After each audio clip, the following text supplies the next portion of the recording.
What is up, Beaver Colony? It is Gladman here. We're coming here today with a little bit of a different approach from our videos. We're not going to be opening up any packs today. We are going to open up something. We're going to have a little fun.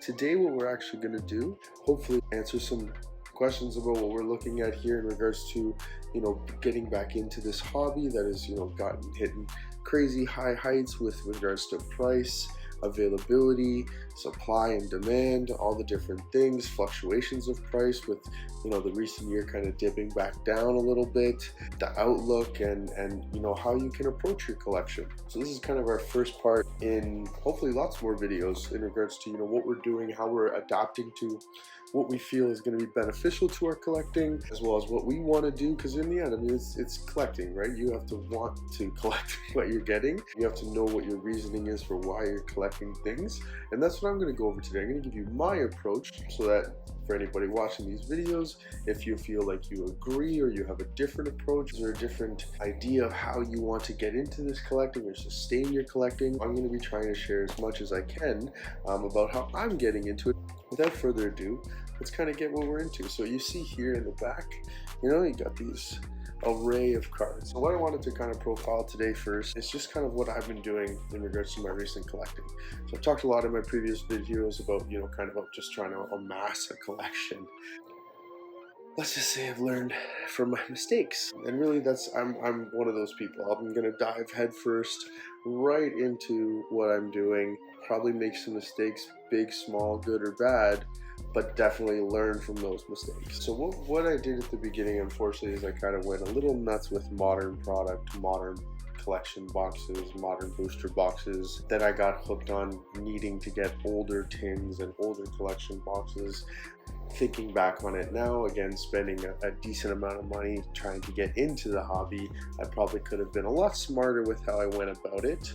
A good approach that I've been seeing from a lot of people is, the kind of getting into the hobby by buying something that has that potential to maybe do a quick flip on, where you're not really buying it for that collection purpose, but buying it knowing that you're getting a good deal, can maybe turn it over in some way, whether that's like a booster box and selling individual packs, maybe spending a bit to try to get a little bit more vintage box, again, videotaping it, doing whatever you want to do, but that kind of quick flip nature, basically. I unfortunately did not take that approach. So basically by mistake, I did buy a lot of modern booster boxes and what was available at the time when I started buying, which was a lot of celebrations, a lot of shining fates, a lot of evolving skies. I've pretty much amassed like the entire 21 portfolio of release sets and a couple of the 2020 Sword and Shield sets. And that's where I just say again, like I've definitely made the mistakes of kind of getting a little trigger happy, a little FOMO, and now kind of diving headfirst, so going really hard over the past 2 months, not just in regards to like acquiring product or collectibles or anything like that, but also really learning, watching a ton of people on YouTube, listening to podcasts, not just like box breaks obviously, but being in the groups and seeing how people are selling, monitoring some of these things, following a ton of groups and a ton of sale posts, and seeing all these different avenues to, again, achieve that goal that we're all looking at, which is a sustainable, fun hobby that we can be a part of.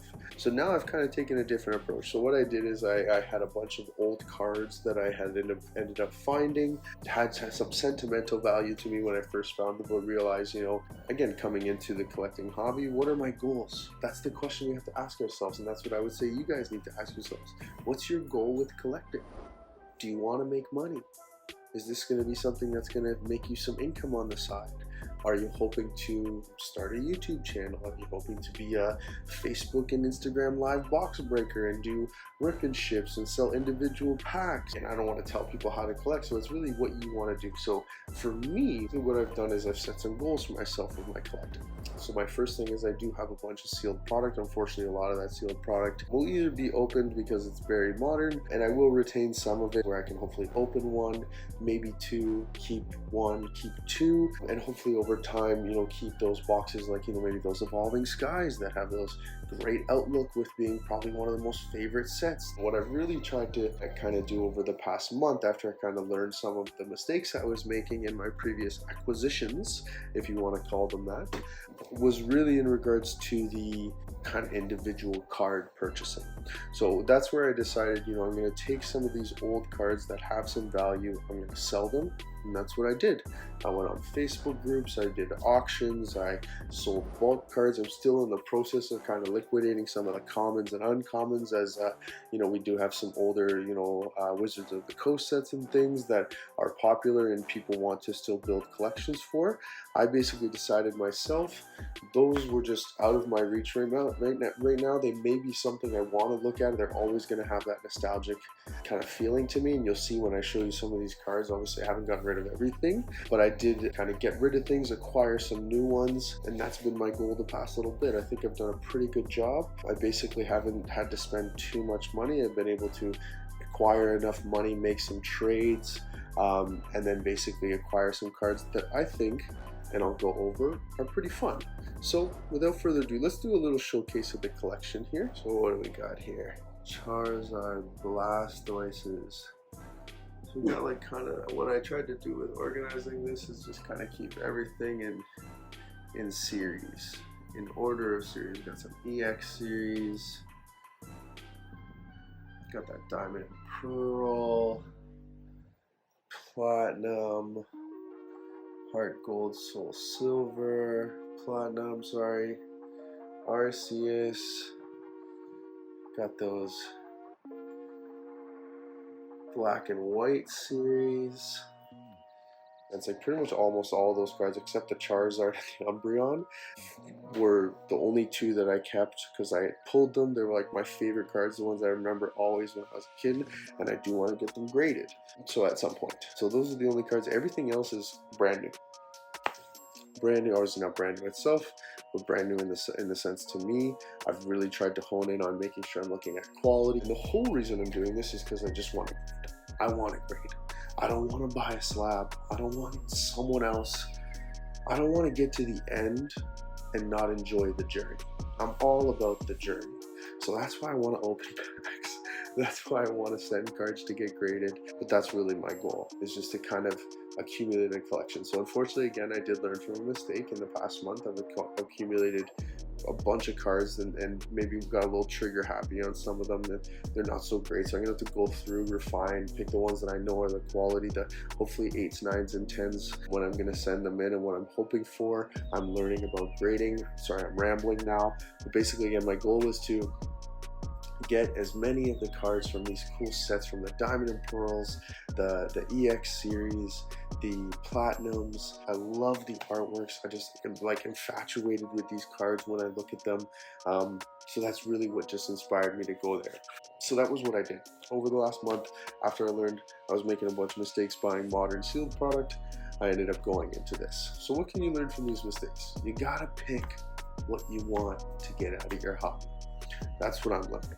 So now, taking a step back, again, refining what I want to do, I'm going, okay, I've got this good established collection. Now I'm going to be ultimately picky. I'm going to be really picky. I'm only going to spend money on cards I know I absolutely either want or I know have that potential to maybe get graded, even potentially under the current prices of grading, and maybe make me some money so I can go do other things like maybe get to those vintage booster packs and booster boxes. So yeah, that's kind of the direction I've taken.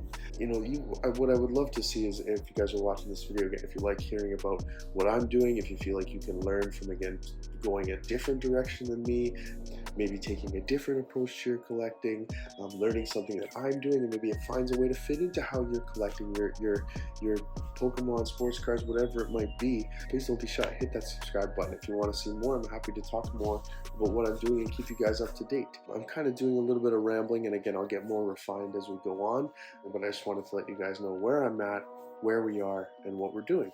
So with that, again, right now I've gone through these stages, made the mistakes of going crazy with the lack of education. I began educating myself and making some good purchases, but then getting a little, again, trigger happy, getting a little too carried away with some of that. And that's where, again, I think the biggest thing I've learned is that, again, you got to know what you want with your hobbies. You have to just understand what you want to get out of it and what your kind of goals are. So again, in the past 2 months now, learning that I've gone a little crazy in a couple things, I've taken that step back and really learned what I want to do. I love these sets. I want to get them graded. Absolutely I do. The other thing I want to do is I want to get some older booster packs now from these sets that I love, that I'm falling in love with right now. I want to get those diamond and pearls, those platinums, maybe even EXs. The thing that I'm noticing obviously is that the older it gets, just like all the other ones, the more expensive it gets. And now I'm still going to be acquiring individual cards sometimes, as these packs are obviously much harder to come by. But again, step one, decide what you want to do. Why are you collecting? What is your why? If you guys are watching this video, put a comment. What is your why? Why do you like Pokemon? I mean, at the beginning, I was saying, you know, all the time, it's nostalgic, all these great things. But my why, again, is becoming that I'm just having fun with the collecting portion, finding these cool artworks. I'm really enjoying the financing side of things. So you just, everybody, decide what you like. If you want to have a conversation about it, come here. Tell us why you're collecting. Show us your collections. Maybe we can all share and see that we've got similar people doing similar things with their collections and all that fun stuff. So step 3, refine your goals. Set realistic timelines and be patient. I think it's really important, again, just thinking about that patience, the refinement of your hobby, what you want to do and what your goals are, and setting realistic timelines for those goals. This isn't a, 6 months and all of a sudden you have $1 million collection.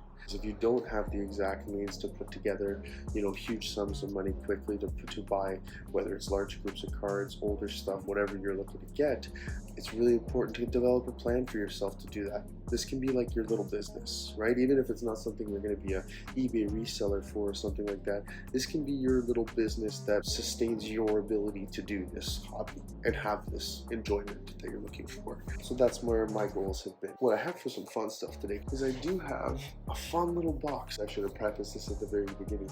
No means a Pokemon expert. That's why I'm doing this video. This is a newbie coming in and trying to be as authentic as possible to tell you guys, this is what I'm doing. You can learn from what I'm doing because you think it's absolutely wrong. You can love what I'm doing and think it's absolutely right, and then hit that subscribe and that like. Of course, that's what you're gonna do if you like what I'm doing. So let's get to the fun part. We got a fun little mystery box. Again, mystery box is what we're gonna call it. Because honestly, I can't even remember what I bought, and that's where I say again, getting a little trigger happy, guys. So be careful, do your research, look up fun stuff. I know this one was a good one though, because the guy was great. He spent a lot of time. It wasn't like something I bought like in a snap decision. We went back and forth for I think about a day and a half or 2 days about the different stuff he had available, what I was trying to put together, what my budget was, and he was great to work with me. That was my man. What was his name? Jeffrey Friend. He was our friend. He was our boy. He was a great guy. So let's take a look. We got lots of paper in here. We're going to be recycling. What do we got? Oh, yeah, we got something fun. A 25th anniversary Japanese collection. Let's see what we got. We got a little bit of paper. Oh, yeah, that's what we got. We got a heart gold, soul silver, triumphant pack. Look, this guy, he must have bought this years ago. $4.99. This must be like an original pack, just sitting around somewhere. $4.99 plus tax. So cool. It's got the Electivire on such a cool artwork, but heart gold, soul silver. So we also do have some cards. We got some cards. So again, this was just like a group, like a kind of bundle buy I tried to do. This is like a little mystery box for us. I don't even know what I got. I just got a bunch of cards. I said, man, what can you give me for a sweet deal? So we got our first heart gold, soul silver, Slowbro, uncommon. Because why not? Let's build a set. Why not? You know what I'm saying? Oh, we got that big dog on the other side. Tyranitar Prime, man. And the one thing about this guy is like his cards were nice again, but this is a mint Tyranitar Prime, Ampharos Prime. Look at these, man. That's I got this Lantern Prime. Same thing. Oh no, there's a little white dot. I'll probably wipe that off. But other than that, Still clean card. If you end up getting cards like this, again, like I just bought like a bunch. He had so many cards available, and I just said like put together. I said this is how much. He said yeah, I'll give you these, and then I'll throw in a bunch of others. This is a cool one, right? Someone might want this for their collection, and if I don't, I can sell this, take that money, and try to buy the card that I'm actually looking for. You know what I mean? But anyways, Lantern Prime. What do we got? Dratini first edition Rocket. So down with that. Love those. Oh, and then a 10 growth level X. Look at that. What is that? Oh, that's platinum Arceus, baby. I got a Charizard from that set. I got a couple platinum. I got a couple Arceuses. A 10 growth. I love these. Like these silver borders are one of the reasons I love these cards, and these artworks I find in these series are so cool. They're just so cool, man. Like coming out of the card, they're so vivid. Like I got this Umbreon Prime here. I friggin' love this card. It is so cool. Like I just love these cards. I love them. That's why these are my sets right now. Love modern full arts. Love the modern sets too. But this one is just like bangerific. Oh, Donphan Prime. Man, just like the celebrations card. See that? Oh, that is cool, man. Heart Gold Soul Silver base. Love that. I love the bursting effect they have, like bursting out of the thing. So cool, guys. So we look at this one, same thing, right? This is a really mint card. There's really no issue. Like you see, it looks like there's some scuffs, but there's legitimately no scuffs. These are all just like on the sleeve or on the case. This is a great card, man. Oh yeah, and then we got this one, like a Meganium Prime Heart Gold Soul Silver, man. Yeah. Just some good ones. I don't even know what these next two. Oh, Snorlax V! I totally forgot. Yeah, so I did buy one. I mean, I always buy Snorlax. I got Snorlax up in the corner back there. You see him way back there. I love Snorlax, man. He's my favorite Pokemon. I actually just bought another one today. I'll show you guys when I get that one as well. I don't know. Anytime I see like a cool Snorlax, like this is the alternate art from Sword and Shield. I love Snorlax. And then we got a little sticker on there. What do we got? Empoleon Level X. Which one is this? 2007. Oh, this might be Diamond and Pearl. That's a Diamond and Pearl one. Look at that. That is a nice card too. And then again, look at the back. Crispy mint card. So guys, that's what I'm saying. You gotta pick what you want. Let's go over it again. One quick recap, and again, if you like seeing videos like this where I'm talking more about like my goals, what we're doing, I'm really trying to share more, and feel free to put in the comments. Like again, it's all about discussion. I want to talk to you guys more about this. The only reason I talk so much is to hopefully bring out some things for you guys to come say. And again, if you want to do that directly to me, I've got my email in the description, right down there in the description. Got my email in there, got the Instagram in there. So you guys, I mean, put comments in the video, whatever you guys want to do. I'm just looking to have as much fun as we can with Pokemon. So feel free to come on down week to week. Again, if you want to know when we're coming out with more videos, when you see whether I'm making more stupid mistakes with Pokemon, whether we're having big fun box breaks. So again, if you guys like that, please feel free to hit that like. Please feel free to hit that subscribe button. I appreciate it more than ever. I can't wait till the next video, guys. Gladman from the Poke Beaver. We'll be back and we'll catch you guys on the flip side.